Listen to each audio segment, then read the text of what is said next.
to Gaya, where Prime Minister Modi is currently inaugurating 13,000 crore rupees projects in Bihar. यहाँ के लोकप्रिय मुख्यमंत्री नीतीश कुमार जी,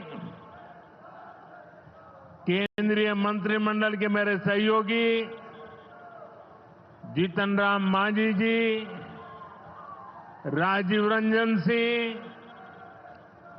चिराग पासवान जी, रामनाथ ठाकुर जी, नित्यानंद राय जी, सतीश चंद्र दुबे जी, राजभूषण चौधरी जी, deputy CM सम्राट चौधरी जी, विजय कुमार सिन्हा जी, बिहार सरकार के मंत्रीगण, संसद में मेरे साथी उपेंद्र कुशवाहा जी, अन्य सांसदगण और बिहार के मेरे प्यारे भाइयों और बहनों,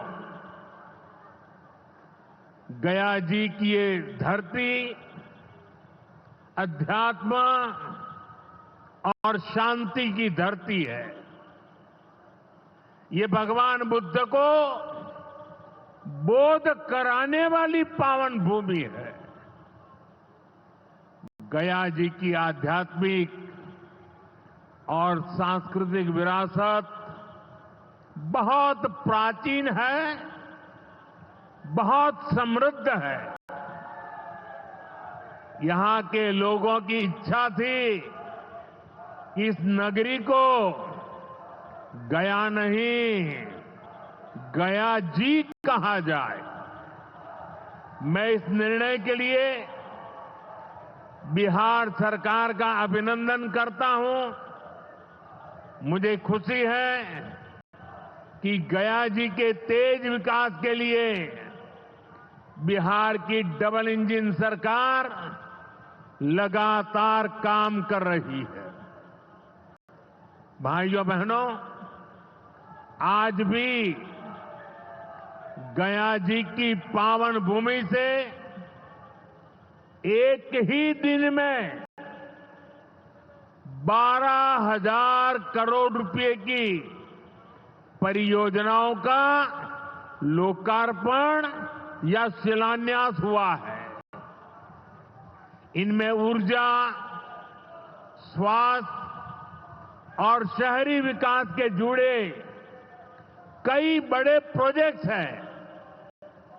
इनसे बिहार के उद्योगों को ताकत मिलेगी और युवाओं के लिए रोजगार के नए अवसर भी बनेंगे। मैं इन परियोजनाओं के लिए बिहार के लोगों को बधाई देता हूं। बिहार में बेहतर स्वास्थ्य सुविधाओं के लिए आज यहां हॉस्पिटल और रिसर्च सेंटर का उद्घाटन भी हुआ है। अब बिहार के लोगों को कैंसर के इलाज के लिए एक और सुविधा मिल गई है। साथियों, गरीब के जीवन से मुश्किलें दूर करना, महिलाओं के जीवन को आसान बनाना मुझे जनता जनार्दन का सेवक बनकर यही काम करने में सबसे ज्यादा खुशहाली होती है। जैसे गरीब को पक्का घर देना। साथियों, मेरा एक बड़ा संकल्प है, जब तक हर जरूरतमंद को पक्का घर नहीं मिल जाता, मोदी चैन से नहीं बैठेगा।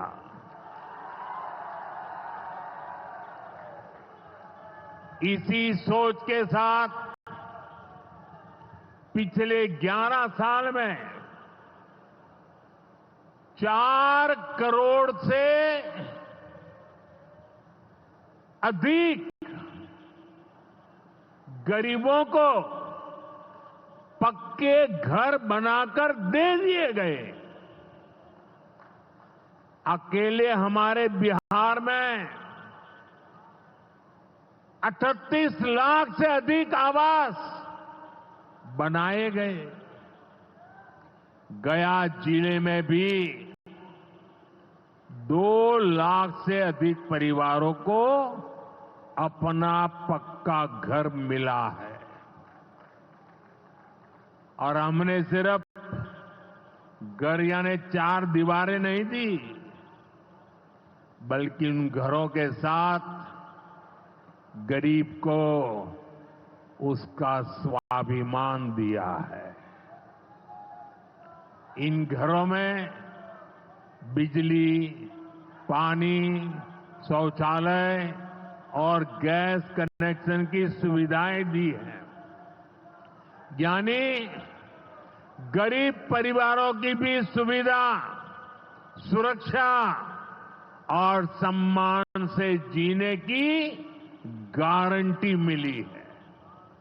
साथियों, आज इसी सिलसिले को आगे बढ़ाते हुए बिहार के मगध क्षेत्र के 16,000 से ज्यादा परिवारों को अपना पक्का घर दिया है। यानी इस बार इन परिवारों में दिवाली और छठ पूजा की रौनक और ज्यादा होगी। मैं अपना घर पाने वाले सभी लाभार्थी परिवारों को बहुत बहुत बधाई देता हूं।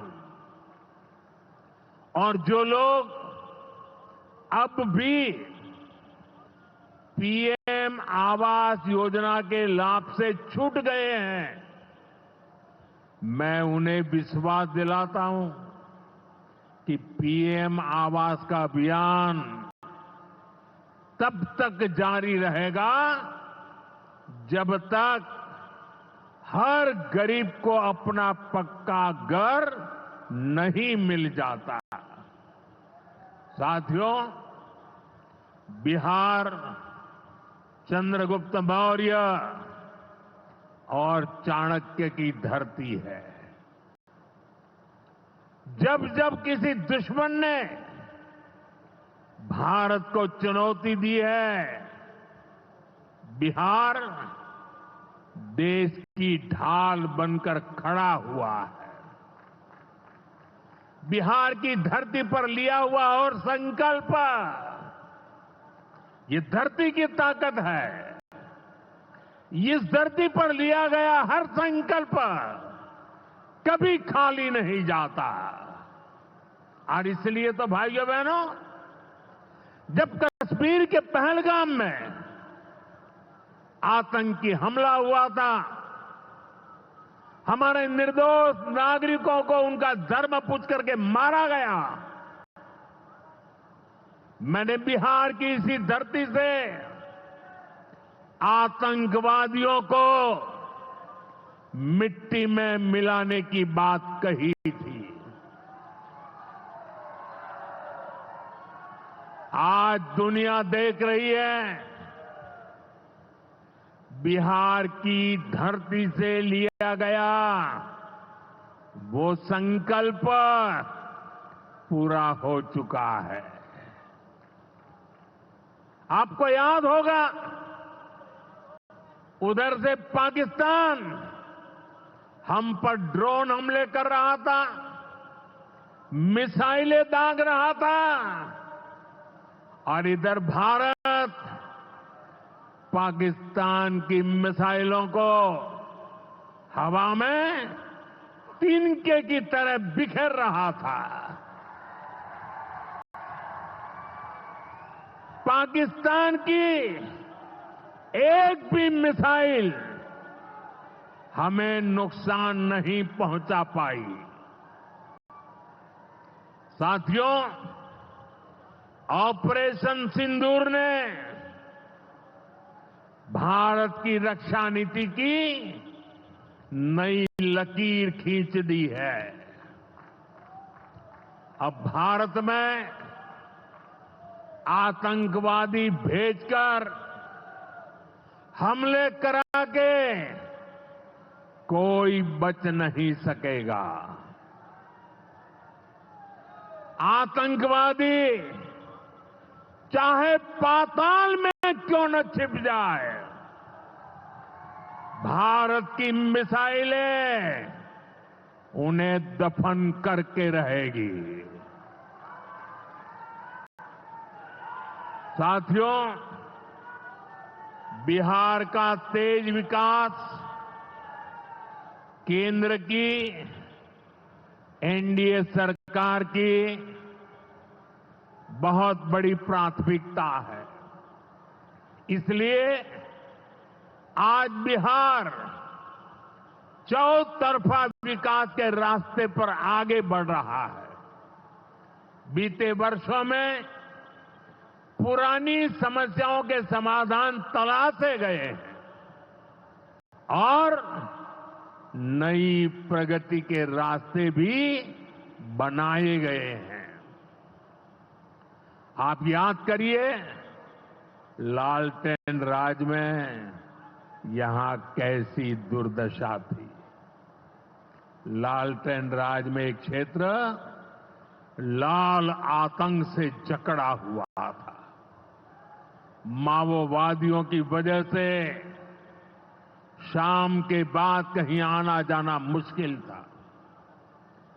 गया जी जैसे शहर लालटेन राज में अंधेरे में डूबे रहते थे। हजारों गांव ऐसे थे जहां बिजली के खंभे तक नहीं पहुंचे थे।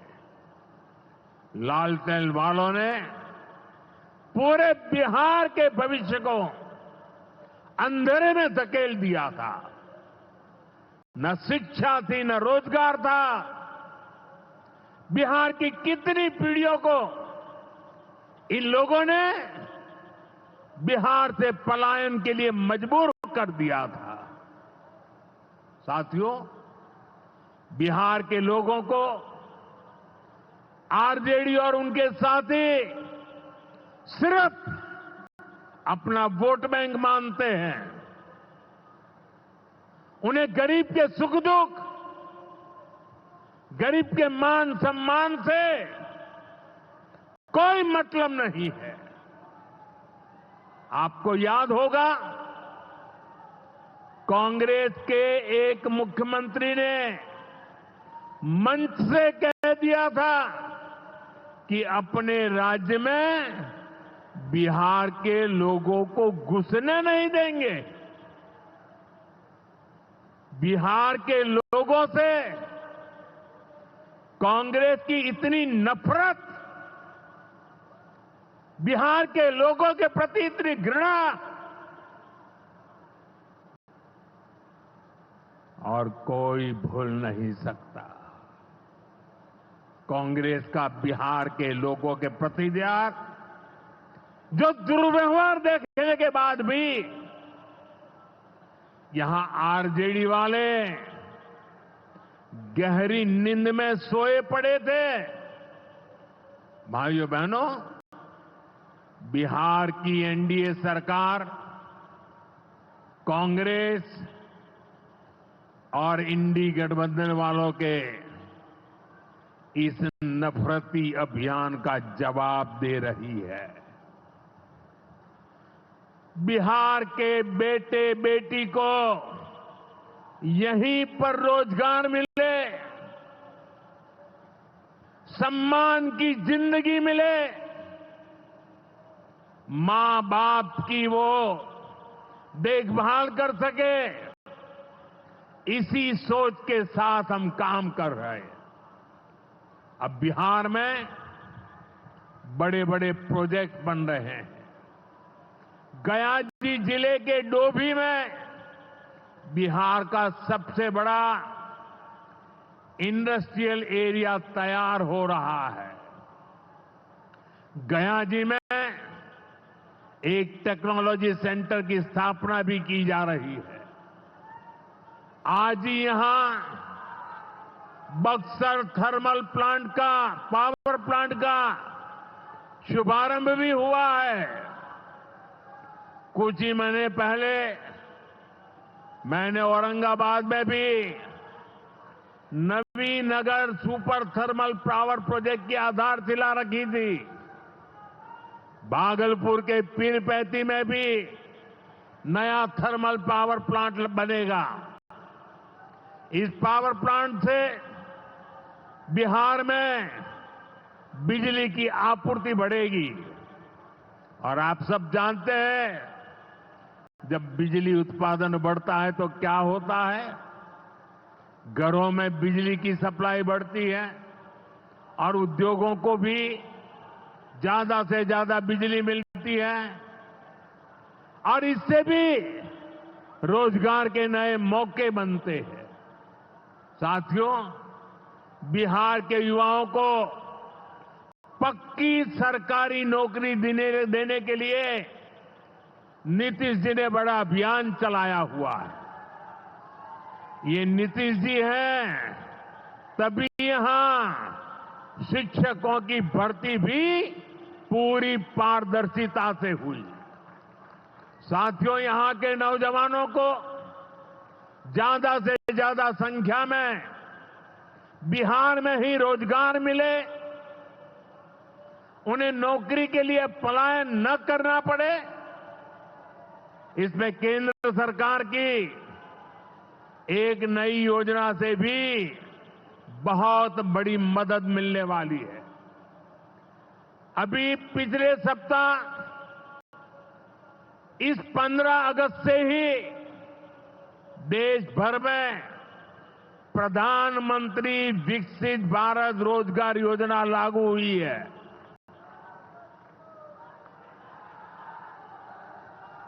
इसके तहत हमारे युवा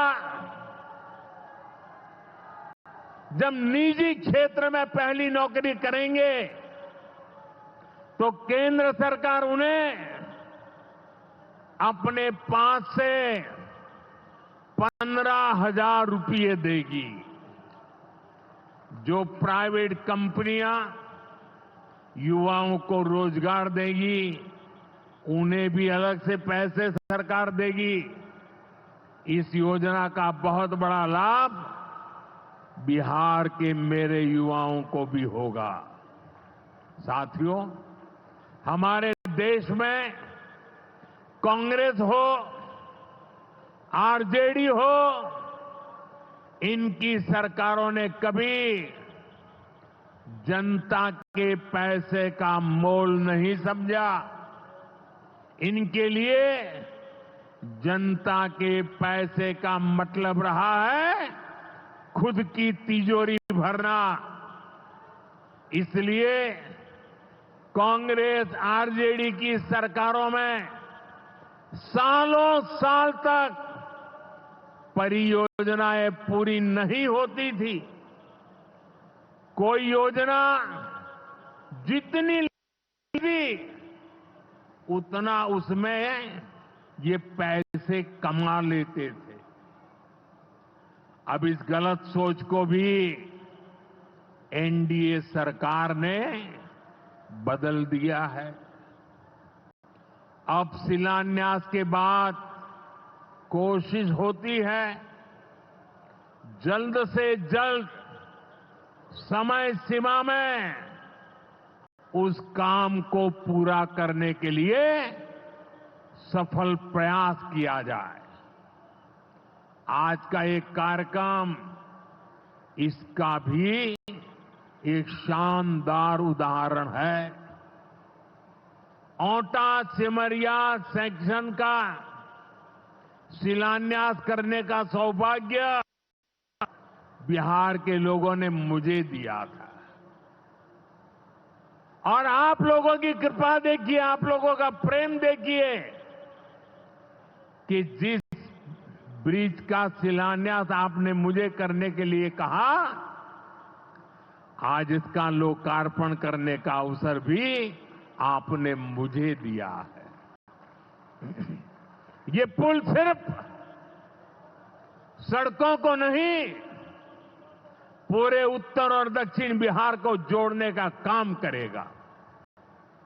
जो भारी वाहन पहले गांधी सेतु से होकर 150 किलोमीटर का लंबा चक्कर काटते थे, अब सीधा रास्ता पाएंगे।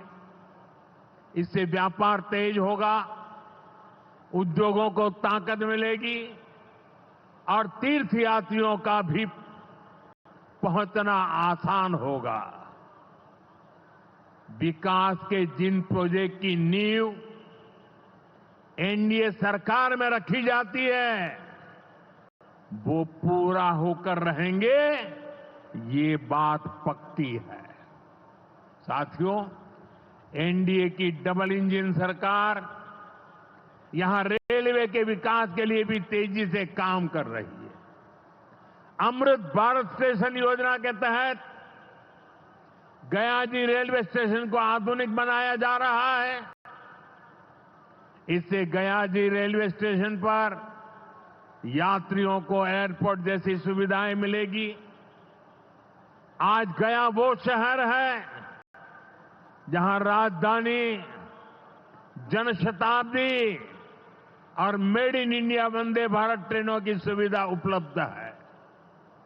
गया जी सासाराम, प्रयागराज, कानपुर होते हुए दिल्ली तक सीधा कनेक्शन बिहार के युवाओं को, यहां के किसानों को, यहां के व्यापारियों के लिए नई संभावनाएं बना रहा है।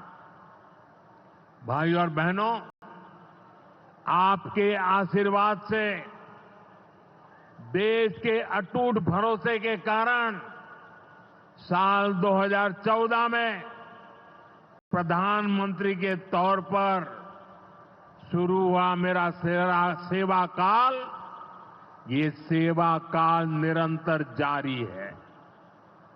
इतने वर्षों में हमारी सरकार पर भ्रष्टाचार का एक भी दाग नहीं लगा। जबकि आजादी के बाद कांग्रेस की सरकारें जो 60-65 साल तक सरकार में रही है, उनके भ्रष्टाचार की लंबी लिस्ट है। आरजेडी का भ्रष्टाचार तो बिहार का बच्चा बच्चा जानता है।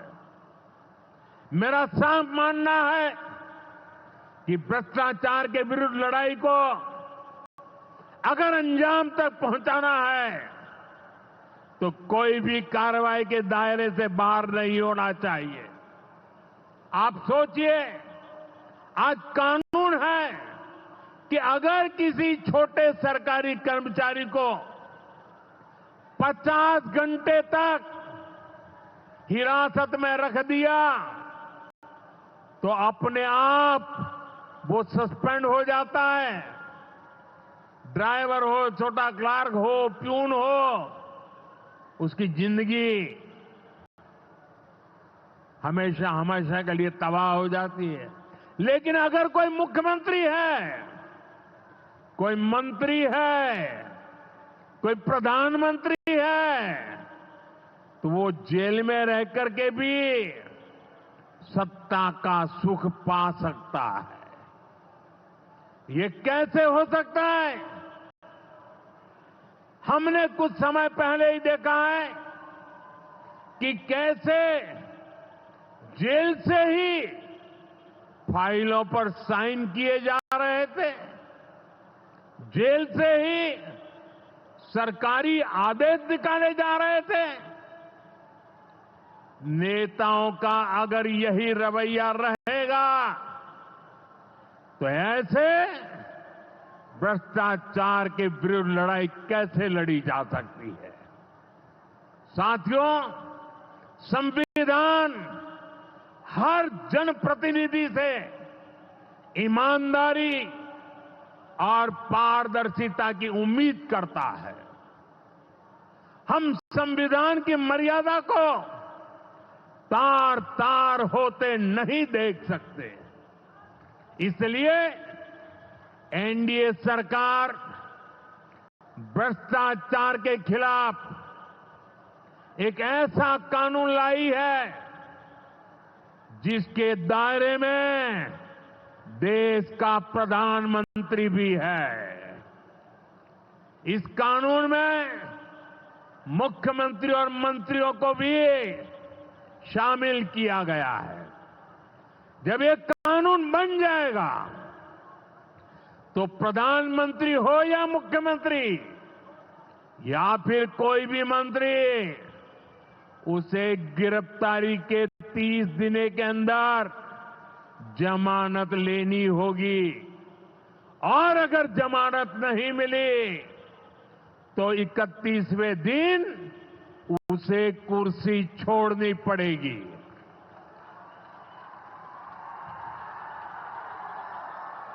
आप कहिए भाइयों, जो जेल जाए उसने कुर्सी छोड़नी चाहिए कि नहीं छोड़नी चाहिए?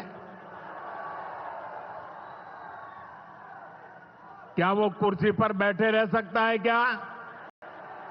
क्या वो सरकारी फाइलों पे साइन कर सकता है क्या? क्या जेल में से कोई सरकार चला सकता है क्या? और इसलिए ऐसा सख्त कानून बनाने की तरफ हम आगे बढ़ रहे हैं। लेकिन साथियों, ये आरजेडी वाले, ये कांग्रेस वाले, ये लेफ्ट वाले इस कानून का विरोध कर रहे हैं। ये बहुत गुस्से में है और कौन नहीं जानता उनको किस बात का डर है। जिसने पाप किया होता है वो अपने पाप को दूसरों से छुपाता है, लेकिन खुद को भीतर से जानता है कि क्या खेल खेला है। इन सब का भी यही हिसाब है। ये आरजेडी और कांग्रेस वाले कोई बेल पर बाहर है, कोई रेल के खेल में अदालत के चक्कर लगा रहा है और जो जमानत पे बाहर घूम रहे हैं भी आज इस कानून का विरोध कर रहे हैं। इन्हें लगता है कि अगर जेल चले गए तो इनके सारे सपने चकनाचूर हो जाएंगे और इसलिए सुबह शाम ये लोग मोदी को भांति भांति की गाली दे रहे हैं और इतने बौखलाए हुए हैं कि इस जनहित के कानून का विरोध कर रहे हैं। हमारे राजेंद्र बाबू बाबा साहब आंबेडकर ने कभी सोचा भी नहीं था, कभी कल्पना भी नहीं की होगी कि सत्ता के भूखे लोग भ्रष्टाचार करेंगे और जेल जाने पर भी कुर्सी से चिपके रहेंगे। लेकिन अब भ्रष्टाचारी जेल भी जाएगा और उसकी कुर्सी भी जाएगी। भारत को भ्रष्टाचार से मुक्त होने का संकल्प देश के कोटि कोटि लोगों का है। ये संकल्प सिद्ध होकर रहेगा। साथियों, मैंने लाल किले से एक और खतरे की बात की है और ये खतरा बिहार पर भी है। देश में घुसपैठियों की बढ़ती संख्या चिंता का विषय है। बिहार के सीमावर्ती जिलों में तेजी से डेमोग्राफी बदल रही है। इसलिए एनडीए सरकार ने तय किया है कि देश का भविष्य घुसपैठियों को नहीं तय करने देंगे। घुसपैठियों को बिहार के युवाओं के रोजगार नहीं छीनने देंगे। जिन सुविधाओं पर भारतीय लोगों का अधिकार है, उस पर घुसपैठियों को डाका नहीं डालने देंगे। इस खतरे से निपटने के लिए मैंने डेमोग्राफी मिशन शुरू करने की बात कही है। बहुत जल्द ये मिशन अपना काम शुरू करेगा। हम हर घुसपैठियों को देश से बाहर करके ही रहेंगे। आप मुझे बताइए, एक घुसपैठियों को निकालना चाहिए कि नहीं निकालना चाहिए? क्या ये घुसपैठिए आपका रोजगार छीनने आपको मंजूर है? एक घुसपैठिए आपकी जमीन पे कब्जा कर ले आपको मंजूर है? एक घुसपैठिए आपका हक छीन ले आपको मंजूर है? बिहार के आप सभी लोग देश के भीतर बैठे घुसपैठियों के समर्थकों से भी सावधान रहिए। जान जाइए कौन घुसपैठियों के साथ खड़ा है। कांग्रेस और आरजेडी जैसे दल बिहार के लोगों का हक छीनकर घुसपैठियों को देना चाहते हैं। तुष्टीकरण के लिए, वोट बैंक को बढ़ाने के लिए कांग्रेस आरजेडी वाले कुछ भी कर सकते हैं, कितने ही नीचे जा सकते हैं। इसलिए बिहार के लोगों को बहुत सतर्क रहना है। साथियों, हमें हमारे बिहार को कांग्रेस आरजेडी की बुरी नजर से बचाकर रखना है। बिहार के लिए ये समय बहुत अहम है। बिहार के युवाओं के सपने पूरे हो, बिहार के लोगों की आकांक्षाओं को नई उड़ान मिले, इसके लिए केंद्र सरकार और नीतीश जी के साथ हम कंधे से कंधा मिलाकर बिहार के कल्याण के लिए काम कर रहे हैं। बिहार में विकास की गति बनी रहे, इसके लिए डबल इंजन की सरकार लगातार मेहनत कर रही है। आज के विकास प्रोजेक्ट इसी दिशा में महत्वपूर्ण कदम है। मैं एक बार फिर इन परियोजनाओं के लिए बिहार को बहुत बहुत बधाई देता हूं। मेरे साथ बोलिए, भारत माता की, भारत माता की, भारत माता की। बहुत बहुत धन्यवाद।